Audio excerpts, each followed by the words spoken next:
আলহামদুলিল্লাহ যে আল্লাহ তাআলা আমাদেরকে সন্তান দিয়েছেন।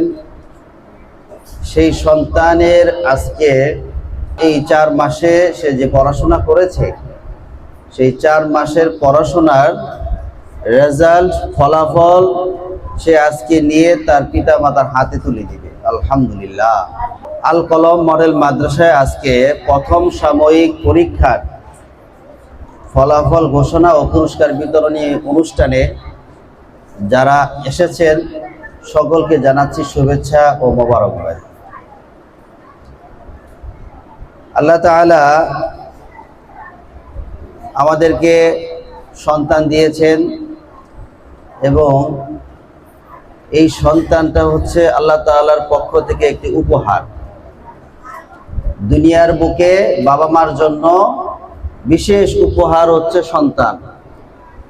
যাদের সন্তান নাই তারা যে কত কান্নাকাটি করে একটা সন্তানের জন্য, কিন্তু সন্তান তারা লাভ করতে পারে না। কিন্তু আল্লাহ তাআলার কাছে অনেকে চানও নাই, কিন্তু আল্লাহ তাআলা আপনাকে এই অমূল্য সম্পদ উপহার দিয়েছেন। এজন্য সকলেই বলি আলহামদুলিল্লাহ। তোমরা যে ফলাফলটা আজকে নিবা, এর পিছনে কার কার দোয়া আছে জানো? তোমরা কি জানো কার কার দোয়া আছে?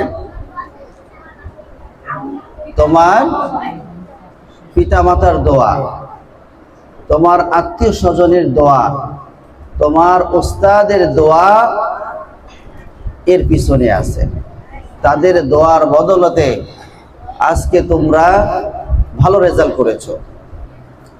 যদি তোমার পিতা মাতা, তোমার ওস্তাদ তোমার পিছনে মেহনত না করতো, দোয়া না করতো, তাহলে কখনোই তুমি এত ভালো রেজাল্ট করতে পারতা না।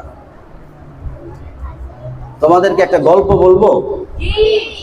কাবা ঘরের ইমাম, সে ছিলেন একেবারে কুসকুসে কালো।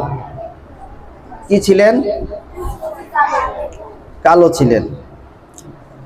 তার নাম ছিল ইমাম আল কালবানি। কি নাম? ইমাম আল কালবানি। তিনি একটি অনুষ্ঠানে গিয়েছিলেন।